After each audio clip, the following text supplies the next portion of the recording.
Επιστρέψαμε και πάλι κοντά σας. Είμαστε εδώ συντονισμένοι και ο κύριος Κορτίδης Γιάννης βρίσκεται εδώ, σύμβουλος μεταφοράς τεχνογνωσίας στο δίκτυο πράξη του Ιδρύματος Τεχνολογίας και Έρευνας.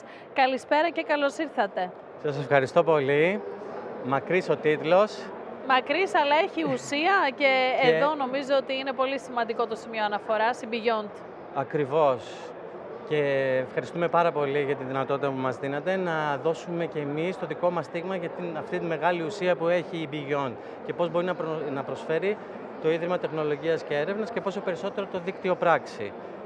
Το Ίδρυμα Τεχνολογίας και Έρευνας είναι το μεγαλύτερο ερευνητικό κέντρο της χώρας.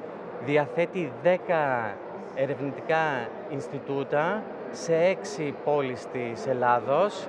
Ηράκλειο, Ρέθυμνο, Χανιά, Αθήνα, Πάτρα και έχει και 3 δομές, μεταξύ των οποίων η μία είναι το δίκτυο πράξη, που πέρα των 6 πόλεων που βρίσκονται τα Ινστιτούτα μας, επιπρόσθετα βρίσκεται και στο Βόλο και στη Θεσσαλονίκη, με και γραφεία και με εκπροσώπους του.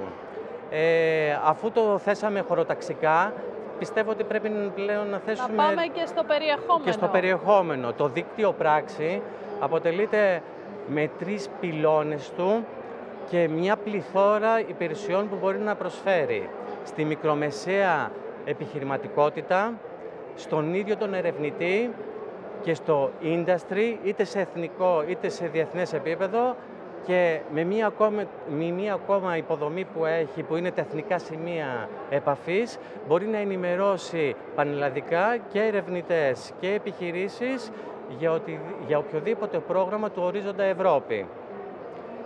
Αφού το θέσαμε και στους 3 άξονες, να πούμε και επισταμμένα τι υπηρεσίες δίνουμε.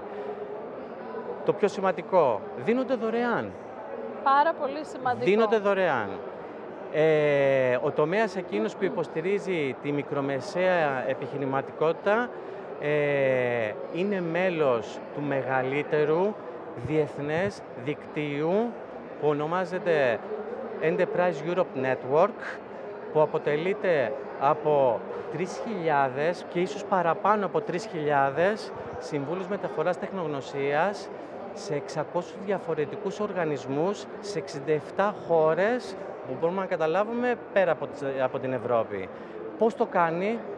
Όταν μια ελληνική επιχείρηση βοηθάει, με άλλα λόγια, στην εξωστρέφειά της. Μια ελληνική επιχείρηση, όταν επιθυμεί την τεχνολογία της, το προϊόν της, να το διοχετεύσει στο εξωτερικό, το πιο εύκολο είναι να έρθει σε επαφή με το δίκτυο. Θα δημιουργηθεί ένα προφίλ και θα το διοχετεύσουμε εμείς στο δίκτυο. Εκείνοι με τη σειρά τους θα το διοχετεύσουν στα δικά τους οικοσυστήματα και αυτομάτως θα γίνει αυτή η συνεργασία. Δεν σταματάνε όμως εκεί οι υπηρεσίες της υποστήριξης των μικρομεσαίων. Γίνονται και matchmaking events, προσπαθήσω να το μεταφράσω στα ελληνικά, εκδηλώσεις επιχειρηματικότητας.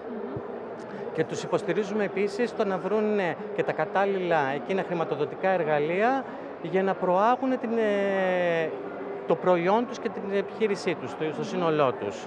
Να περάσουν στον άλλον πυλώνα που είναι τα εθνικά σημεία επαφής, τα οποία αδιαλείπτως και στις επιχειρήσεις αλλά και στα πανεπιστήμια, με καθημερινή παρουσία σε αυτά, προσπαθούν να ενημερώσουν για τα ανοιχτά εκείνα προγράμματα του Ορίζοντα Ευρώπη, όπου μπορούν να συμμετάσχουν οι επιχειρήσεις και τα πανεπιστήμια για να αποβάλουν τις προτάσεις τους. Και τέλος, προσπαθώντας να συνδέσει αυτούς τους 2 άξονες υπηρεσιών που έχει το ίδιο το δίκτυο, το Γραφείο Μεταφοράς Τεχνολογίας του Δικτύου Πράξη, το οποίο είναι το πρώτο που ιδρύθηκε στη χώρα το 1991. Έχουμε πάνω από 35 στελέχη που αριθμούμε και με μία φράση θα έλεγα ότι είμαστε η γέφυρα, το cornerstone σε άπτεστα ελληνικά, για να μπορέσει να στηθεί η μεταφορά, όπως το λέει και ο τίτλος μας, από την έρευνα, το πανεπιστήμιο και το ερευνητικό κέντρο στο industry. και το τούμπαλιν, αλλά με τη μόνη διαφορά ότι χρειάζεται να κάνουμε τους μεταφραστές από την γλώσσα της βιομηχανίας, την ανάγκη της βιομηχανίας, το να γίνει επισταμένη έρευνα στα Ινστιτούτα και τα πανεπιστήμια. Φυσικά, για να μπορέσει να γίνει αυτό, θα πρέπει να εκπαιδεύσουμε και τους ερευνητές μας και τους επιχειρηματίες μας να προστατεύσουν τη διανοητική τους ιδιοκτησία. Εμείς τους βοηθάμε, πάμε χέρι-χέρι με αυτούς, να αναγνωρίσουν ποια είναι η προηγμένη τους τεχνολογία η οποία μπορεί να έχει εμπορική αξιοποίηση και για να μπορέσει να έχει αξιόπιστη την εμπορική αξιοποίηση θα πρέπει να προστατευτεί, οπότε θα πρέπει να πατενταριστεί. Είναι αξιόπιστη να πατενταριστεί, μπορεί να πατενταριστεί, μπορεί να έχει add value στο τέλος, να γίνει εμπορική αξιοποίηση και αυτό τους δίνουμε. Οπότε φαντάζομαι όλα αυτά παρουσιάζονται και εδώ στο πλαίσιο της Beyond, επεξηγούνται, αναδεικνύονται, σωστά. Σωστότατα. Και πάτε στην επόμενη ημέρα. Κάθε μέρα προσπαθούμε να κερδίσουμε βήμα-βήμα τον κόσμο αυτόν που είναι μια έκπληξη για όλους.